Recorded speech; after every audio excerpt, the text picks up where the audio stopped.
요양병원과 요양원의 차이를 생각해 보셨나요? 대충 병원이라는 말이 들어가니 요양병원은 치료를 할 것 같고 요양원은 나이 들어서 갈 데 없으면 가는 곳으로 생각하시진 않나요? 얼마 전 저희 보호자님도 요양병원과 요양원의 차이를 궁금해 하셨고 나중에 우리 어르신을 더 이상 집에서 모시기 어려운 상황이 되면 그때는 어디로 모셔야 될까요? 라면서 물어보셔서 이 부분을 정리해 볼 필요가 있겠다 싶어서 오늘은 요양병원과 요양원의 차이는 무엇이고 어떨 때 요양병원을 가고 어떨 때 요양원을 이용하게 되는지 그리고 이용할 때의 부담을 줄이기 위해서 비용 지원받는 방법을 구체적으로 알려드립니다.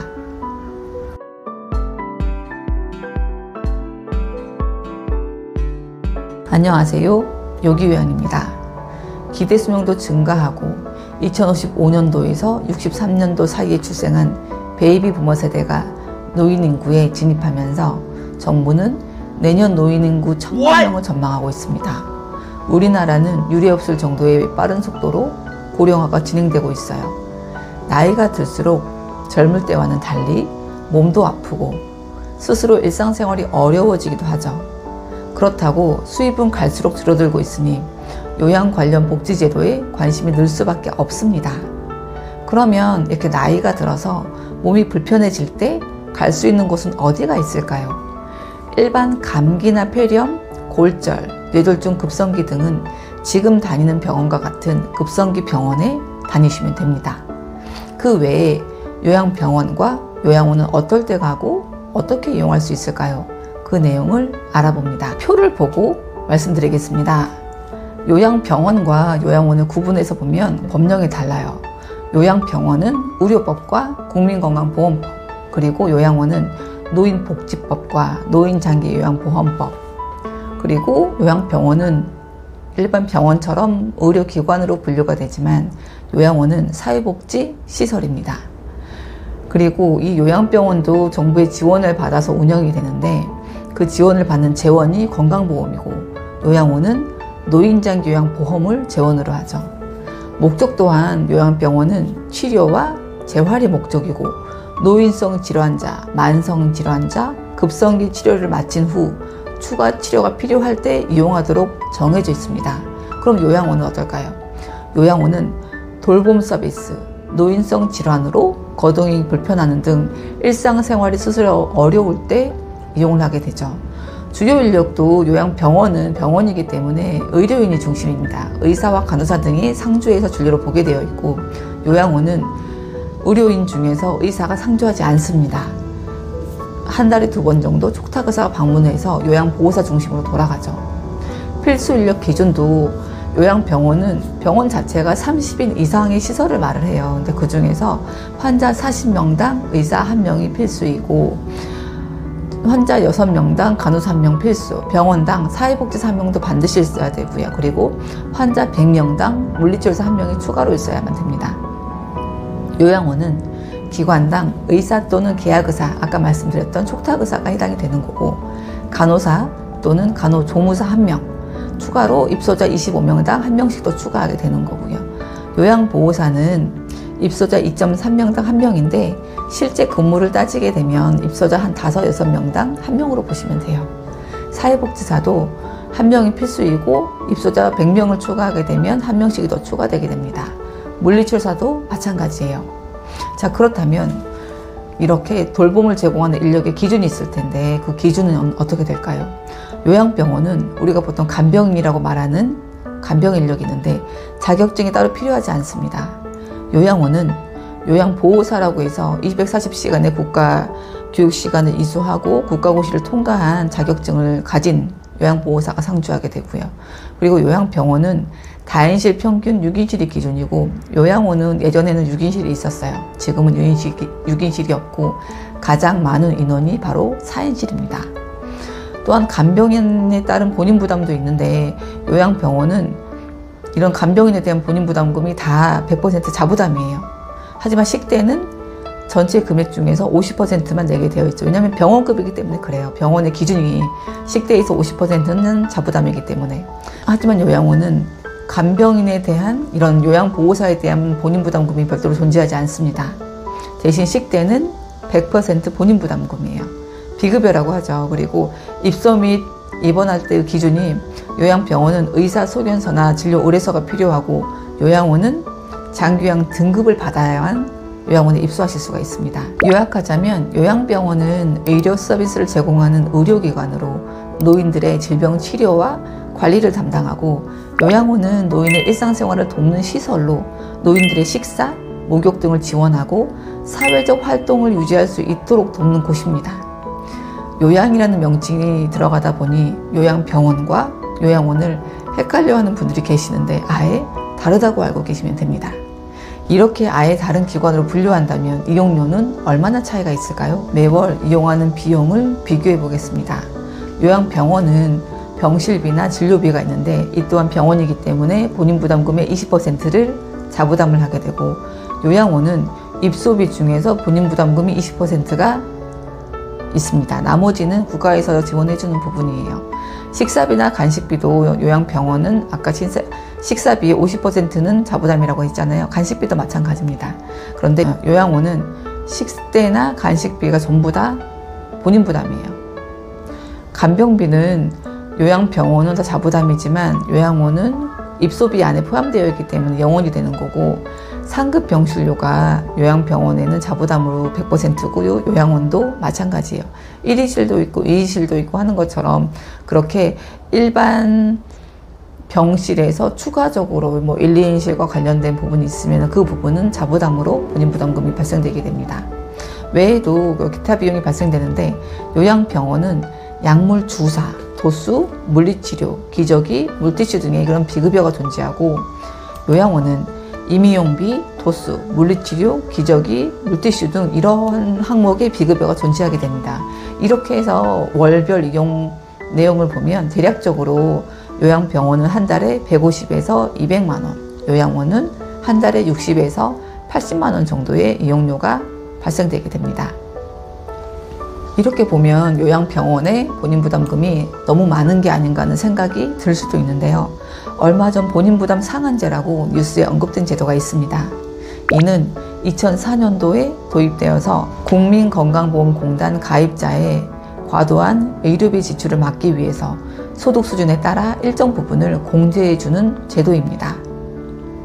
이 본인 부담 상한액의 표를 보시면 건강보험료 수준에 따라서 본인 부담 상한액이 다른데 쉽게 설명드려 볼게요. 예를 들어서 보험료 4에서 5분의 1에 속하는 환자가 요양병원에서 2023년도 동안 6개월을 입원을 해서 요양병원 120일을 초과하여 입원하게 되어서 매월 본인 부담금 150만 원을 냈던 경우라면 건강보험공단으로부터 얼마를 환급받을 수 있을까요? 보험료 4에서 5분의 1로 가정했을 때 본인 부담 상한액은 227만 원이 됩니다. 따라서 이미 수납한 900만 원에서 본인 부담 상한액인 227만 원을 빼면 될 것 같지만 이 중에서 비급여는 제외해야 합니다. 왜냐하면 본인 부담금 상한액은 비급여나 선별급여는 제외되기 때문입니다. 따라서 약물 주사나 도수, 물리치료 및 기저귀나 물티슈 비용 등을 제외해야 한다는 거죠. 지금 신청 시기이기도 하니 건강보험공단에 직접 방문하거나 또는 전화하거나 인터넷을 통해서 본인 부담 상한액 초과금을 확인하시고 신청하실 수도 있어요.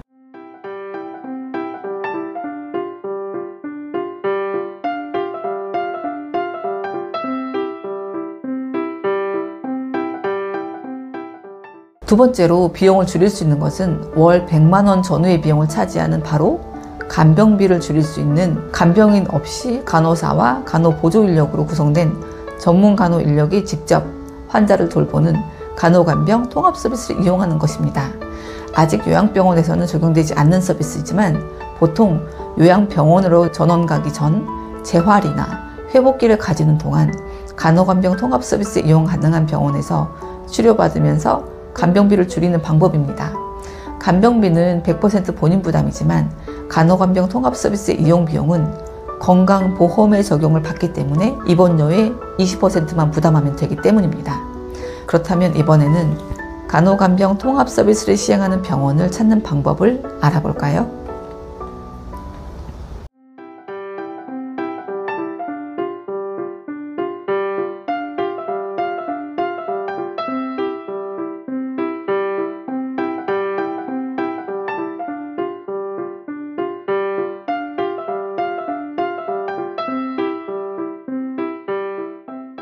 이렇게 요양병원과 요양원의 차이를 알았다면 그 필요도에 따라서 구분해서 요양원이나 요양병원을 고르실 텐데, 이러한 요양원이나 요양병원은 어떤 점을 고려해서 선택해야 할까요? 첫 번째는 바로 집에서 멀지 않은 곳이어야 합니다. 보통 차로 30분 이내의 거리면 적당하죠.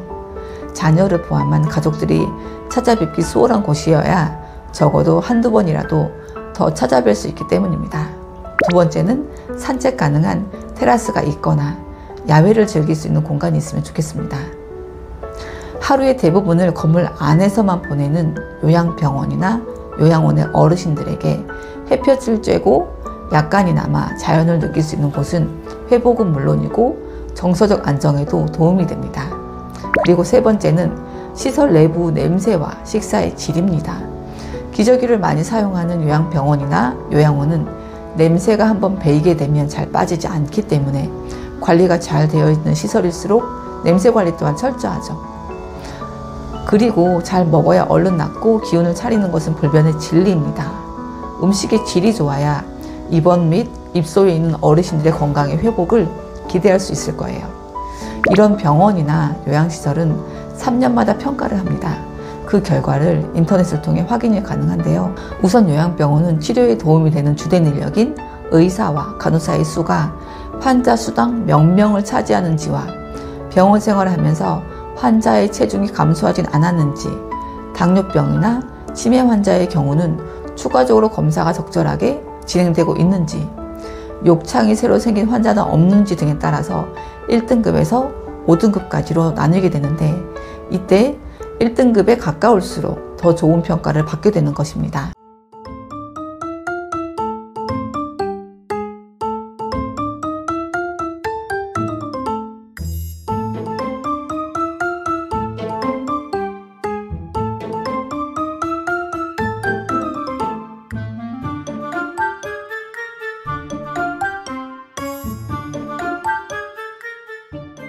그리고 요양원 또한 평가를 통해서 기관 운영이나 직원들 처우 및 비급여 비용이 투명하고 효율적으로 사용되는지 등을 종합적으로 평가해서 A등급에서 2등급까지 구분하고 A등급에 가까울수록 더 좋은 평가를 받은 것입니다.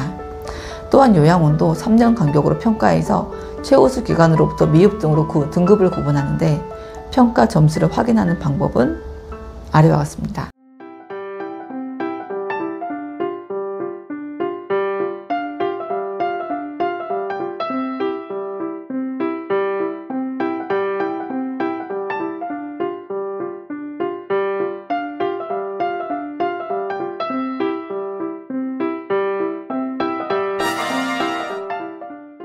요양원은 앞서 말씀드렸던 노인장기 요양 등급만 있다고 다 갈 수 있는 것은 아니에요. 1, 2등급의 중증 어르신이거나 3등급 이하이면서도 돌봐줄 보호자가 없거나 집이 불타버리는 등 주거 환경이 열악하거나 여러 심신 상태의 수준이 방문 요양이나 주간 보호 등의 재가급여를 이용할 수 없을 때 요양원 같은 시설 입소가 가능하세요. 고령화 시대에 접어들면서 해마다 수많은 요양시설이 생겨나고 있습니다. 과거에 요양원이라고 하면 나이 들고 갈 데 없으면 고려장처럼 요양원에 버려진다는 생각을 가지고 있는 분들이 있었는데, 실제와는 다르다는 것을 꼭 유념하시기 바랍니다. 개인적으로 하는 시설이 아니라 고가에서 비용을 지원하고 시설을 관리하기 때문에 비용 절감은 물론이고 오히려 투명하고 확실하게 관리가 되어 있다고 볼 수 있습니다. 요양병원보다 요양원은 한 번 입소하면 장기간 생활할 곳이기 때문에 신중하게 선택해야 되는 것도 사실이에요. 이런 여러 가지를 확인하면서 내 가족에 맞는 곳을 선택하신 후 이용하시기 바랍니다. 오늘은 요양병원과 요양원의 차이점과 어떨 때 요양병원을 가야 하고 어떨 때 요양원을 이용해야 되는지, 그리고 이용할 때 부담을 줄이기 위해서 비용 지원받는 방법을 말씀드렸습니다. 끝까지 시청해 주셔서 감사합니다. 요기요양이었습니다.